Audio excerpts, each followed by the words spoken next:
Hello అండి, welcome to my channel all you need to know about. ఈరోజు నేను మీకు చేపల పులుసు చేయడం చూపిస్తానండి, ఎలా చేసుకోవాలో.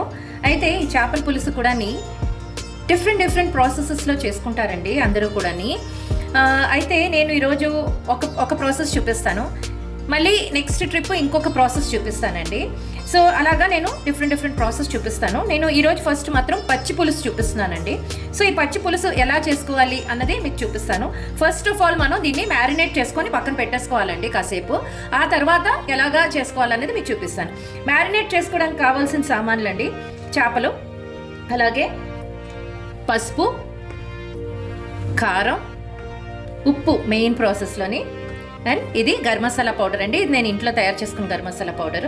ఇవి వేసుకుని ఇప్పుడు ఇది ఆల్మోస్ట్ ఒక పెద్ద చేప అండి, పెద్ద చేప పీసెస్ అండి. ఇది ఎంతది, ఇది అరౌండ్ ఒక 1 kg పైన ఉంటుందండి వెయిట్. సో దీనికి మనం వేసుకునే సామాన్లు ఏదైతే కొలతలు ఉన్నాయో చెప్తున్నాను. ఈ పసుపు ఈ చిన్న గుళికతోని ఒక 1.5 ఇలా వేసుకుంటున్నాను. నెక్స్ట్ కారం ఎక్కువ వేసుకోకూడదండి, ఎందుకంటే పులుసులో పచ్చిమిరపకాయలు వేసుకుంటాం కదా, అందుకే 1-2 స్పూన్స్ వేసుకుంటున్నానండి, అదే చిన్న స్పూన్తోని. అలాగే సాల్ట్ మాత్రం ఎక్కువ వేసుకోవాలి, ఎందుకంటే పులుసు కదండి, అందుకని కొంచెం ఎక్కువ వేసుకోవాలి. సో ఇది ఆల్మోస్ట్ 3 స్పూన్స్ వరకు వేసుకుంటున్నాను పులుసు కాబట్టి. Okay, next garam masala powder అండి. ఈ పౌడర్తో ఈ స్పూన్తోని నేను ఇలా హీప్ లాగా చూస్తున్నారు కదా, ఇలా హీప్ లాగా నేను ఒక 2 స్పూన్స్ వేసుకుంటున్నానండి. సో వీటన్నిటిని మనం బాగా కలిపేసుకొని పక్కన పెట్టేసుకోవాలండి. ఓకేనండి, ఇదిగోనండి ఇలా కలిపేసుకోవాలి ఫుల్గాని. మామూలుగా ఇలా కలిపేసుకుంటే సరిపోతుందండి. అదే మీకు చేపలు వేపుడికి కానీ వాటికి అయితే మళ్ళీ మీరు ఇందులోని కొంచెం పులుపు అది వేసుకుంటే మీకు ఆ నీసు వాసన రాదండి. ఇదివరకు కూడా నేను నా ఛానల్లో చెప్పానండి, ఫిష్ ఫ్రైకి మీరు కొంచెం నిమ్మకాయ కానీ లేదంటే సిట్రిక్ సంబంధించినవి ఏదైనా పర్వాలేదు, వెనిగర్ కానీ ఏదైనా వేసుకొని కొంచెం పెట్టుకున్నారనుకోండి, మీకు ఆ నీసు వాసన ఏదైతే ఉంటుందో, అంటే స్టింకింగ్ స్మెల్ వస్తుంది కదండి, అది రాకుండా ఉంటుందండి. అందుకని ఎవరైనా తింటారు. అయితే పులుసులకి అక్కర్లేదండి అది, ఎందుకంటే పులుసు ఆల్రెడీ మనం చింతపండులోని కదండి ఉడకపెడతాం. సో ఆ స్మెల్ ఎలాగా పోతుంది. సో అందుకని మనం పులుసులకైతే వేసుకొని అక్కర్లేదండి అవేవి. ఇదిగోనండి ఇలా కలిపేసుకున్నాం కదా, ఇప్పుడు దీన్ని పక్కన పెట్టేసుకుందాము. నేను మళ్ళీ మీకు పులుసు పెట్టుకున్నప్పుడు మీకు చూపిస్తానండి. ఇందాక మ్యారినేట్ చేసి పెట్టుకున్నాం కదండి మనం చేపల్ని. సో ఇప్పుడు మనం పులుసు చేసుకోవడం ఎలాగా అన్నది చూపిస్తానండి. పులుసు అనేసరికి మనకి చింతపండు ఉండాలి కదండి.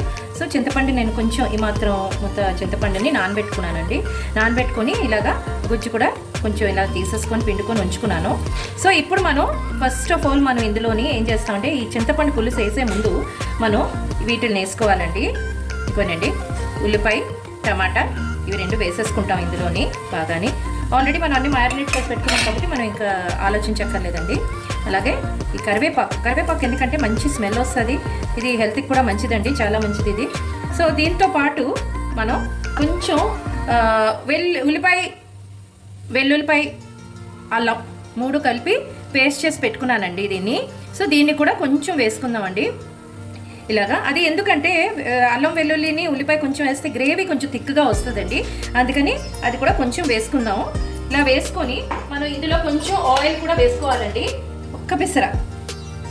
చూసారు కదా, ఈ మాత్రం ఆయిలే వేసుకొని దీన్ని బాగా కలిపేసుకోవాలండి. ఫస్ట్ దీన్ని బాగా ఇలా కలుపుకోవాలి. చూస్తున్నారు కదా, అంటే ఈ ఫిష్ పీసెస్కి ఇవంతా కూడా బాగా పట్టాలండి. ఇలాగా కలుపుకొని చక్కగా మీరు పెట్టేసుకోవాలి. సో దీన్ని మనం పచ్చి పులుసు అని అంటాము. సో ఇటు ఆంధ్ర సైడ్లోని చాలా ఎక్కువగా చేస్తారండి ఈ పచ్చి పులుసు. సో నాకు మా ఫ్రెండ్ ఒక అమ్మాయి నాకు ఇది నేర్పించిందండి. సో నేను మామూలుగా అయితే మా ఇంట్లో చాలా డిఫరెంట్గా చేస్తామండి మేము. మా అత్తయ్య గారి ఇంట్లో కానీ మా అమ్మగారి ఇంట్లో కానీ అంతా ఫిష్ అంతా ఫ్రై చేసి అది తర్వాత పులుసు అది పెట్టుకొని అది చేస్తా. అది నేను మీకు నెక్స్ట్ టైం చూపిస్తానండి. సో ఇది అయితే నాకు చాలా నచ్చింది, చాలా ఈజీగా ఫాస్ట్గా అయిపోయేదండి. ఇది చాలా ఫాస్ట్గా అయిపోతుందండి. అయితే టేస్ట్లో ఏం పెద్ద డిఫరెన్స్ కూడా లేదండి. సో అందుకని నేను అప్పుడప్పుడు ఇలా చేసుకోవడానికి ట్రై చేస్తాను, సో దట్ ఫాస్ట్గా అయిపోతుందని చెప్పి నేను ఇలా చేస్తానండి. ఇప్పుడు మీరు ఏ గిన్నెలో అయితే చేస్తారో అందులోనే మీరు ఇవన్నీ మ్యారినేట్ చేసుకోవాలండి. సో ఇప్పుడు మ్యారినేట్ చేసుకున్నాం కదండి, ఇప్పుడు పులుసు కూడా ఇందులో పిండేసి వేసుకున్నామండి. ఇదిగో చూడండి, ఆల్మోస్ట్ నేను తీసేసుకున్నాను, పులుసు అంతా పిండేసుకున్నాను, పెద్దగా ఏం లేదు. సో ఉన్నది కూడా కొంచెం ఇలా మనం పిండేసుకొని తీసేసుకొని వేసేసుకోవాలండి. సో మనం ఇందులో ఇంకేమీ యాడ్ చేయక్కర్లేదండి, ఎందుకంటే ఇందాక మ్యారినేషన్లో మనం ఉప్పు పసుపు అన్నీ కూడా ఈ పులుసుకి తగినంత వేసేసుకున్నాం. సో అందుకని ఇంక వేసుకోక్కర్లేదు. ఇప్పుడు నేను వేసుకుంది ఏంటంటే మాకు సరిపోయినంత నేను ఉప్పు అవి వేసుకున్నానండి. అలాగే మీకు తగినంత మీరు వేసుకోండి. ఎప్పుడైనా మీరు చేసుకున్నప్పుడు మీకు తగినంత ఉప్పు కారం అవన్నీ కూడా మీకు తగినంత మీరు వేసుకోవాలండి. ఇంకొక హాఫ్ గ్లాస్ వాటర్ వేసి తీసుకున్నానండి. అలాగే ఇందులోనే మనం ఒక 2 పచ్చిమిరపకాయలు ఇలాగా చీల్చి అది కూడా వేసుకోవాలండి. సో వేసుకొని ఇప్పుడు మనం అంతా వేసేసుకున్నాం కదా, సింప్లీ మనం ఇలాగా పులుసుని కూడా కలిపి ఇలా చేతితో ఇలాగా కలిపేసుకొని పొయ్యి మీద మనం పెట్టేసుకోవాలేనండి. దీన్ని మూత పెట్టుకోవాలండి. పొయ్యి మీద పెట్టేసుకొని మూత పెట్టుకుంటే మీకు అది మరుగుతుందండి, పులుసు అంతా మరుగుతుంది, ఫిష్ అది కూడా బాగా కుక్ అవుతుంది. మీకు మరిగిన తర్వాత నేను మీకు చూపిస్తానండి, పోపు వేసుకునే ముందు ఎలా ఉంటుంది అనేది చూపిస్తాను మీకు. మేము ఇందాక పెట్టుకున్నాం కదండి మనం చేపల పులుసు మరగటానికని, ఇదిగోటండి మరిగిపోయింది. అలాగే మీకు పీసెస్ కూడా చూపిస్తాను. చక్కగా కుక్ కూడా అయిపోయిందండి, చూస్తున్నారు కదా చక్కగా కుక్ అయిపోయింది. ఎక్కడ విరిగిపోతుందో అని భయం వేస్తుంది తీయడానికి, అందుకని చెప్పి మీకు తీసి చూపించలేదండి. సో ఇదండి, ఈ కన్సిస్టెన్సీలో ఉండాలండి. ఎందుకంటే పులుసు కొంచెం పలుచగా ఉంటేనే మనకంటే రసంలాగా మనం యూజ్ చేసుకుంటాం కాబట్టి మనం ఎక్కువ చిక్కగా ఉన్నా కూడా మనం తినడానికి అన్నంలో కలుపుకోవడానికి మనకి సరిపోదండి ఒక 4 ఉన్నప్పుడు. సో కొంచెం రసం రూపంలోనే మనం ఇలాగా చేసి పెట్టుకోవాలండి. ఇప్పుడు నేను దీనికి కావాల్సిన పోపు సామాన్లు చూపిస్తానండి. అండి ఆల్రెడీ కుక్ అయిపోయింది కదండి. ఇప్పుడు మనం దీన్ని ఒక చిన్న గిన్నెలో తీసుకొని పోపు పెట్టుకుందామండి. పోపు పెట్టుకుందాం అని చెప్పాను కదండి. చేపల పులుసు నేను చేసినప్పుడు అయితే చేపల పులుసుకి పోపు పెట్టుకుంటానండి. చారు పోపు లాగే పోపు పెట్టుకుంటామండి దీనికి. సో దానికి కావాల్సిన సామాగ్రి చూపిస్తున్నాను.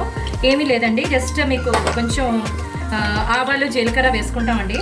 అలాగే వెల్లుల్లిపాయ, ఎండుమిరపకాయలు, కరివేపాకు, కొంచెం మెంతులు, ఇంగువ, అవి 2 కూడా మీకు వేసినప్పుడు చూపిస్తానండి. ఇప్పుడు ముందు మనం ఆవాలు జీలకర్ర వేసుకుందాం అండి. అది కొంచెం పేలాలి కదా, పేలనిద్దాం. ఆవాలు జీలకర్ర పేలిపోయింది కదండి. ఇప్పుడు మనం ఇవన్నీ కూడా వేసేసుకుందాం ఇవన్నీ పోపు కోసం అండి. ఇవన్నీ చక్కగా ఇవన్నీ పోపు పెట్టేసుకోవట్లేనండి. సో చారు పోపు లాగే మనం ఇవన్నీ పెట్టుకోవాలండి. ఇదిగోనండి మెంతులు కొంచెం వేసుకుంటే సరిపోతుంది. ఆ మెంతులు కూడా ఇలా కాస్త కొంచెం ఇలా కలిపేసుకోవాలండి బాగా, సో దట్ అది మంచి బాగా వేగిపోవాలండి ఈ వెల్లుల్లిపాయ ఇది. ఇప్పుడు మనం ఇందులోని కొంచెం హింగువ, జస్ట్ చూసారు కదా ఇంతే హింగువ వేసేసుకొని ఇందులో కలిపేసుకోవాలి మీరు. సో ఈ కలిపేసుకున్న తర్వాత నేను ఇదివరకు కూడా నా ఛానల్లో చూపించానండి. నేను పోపు వేసినప్పుడు ఎప్పుడూ కూడా కొంచెం ఈ చారు రసం ఏదైతే ఉంటుందో దాన్ని పోపు వేసుకుంటానండి. కొంచెం ఇలా పోపు వేసుకుంటామండి కొంచెం ఇలాగా ఇందులోని. సో వేసుకున్న తర్వాత అది వేగుతుంది కదండి, ఇందులో బాగా పడుతుందండి అప్పుడు మీకు. సో ఇప్పుడు మనం దీన్ని ఆ పోపులో పులుసులో కలిపేసుకోవడమేనండి. ఇదిగోటండి పోపు ఇప్పుడు ఇందులో కలిపేసుకున్నాము. ఇలాగా వేస్తున్నారు కదా చక్కగా ఈ పోపు అంతటిని ఇందులో ఇలా వేసేసుకోవడమేనండి.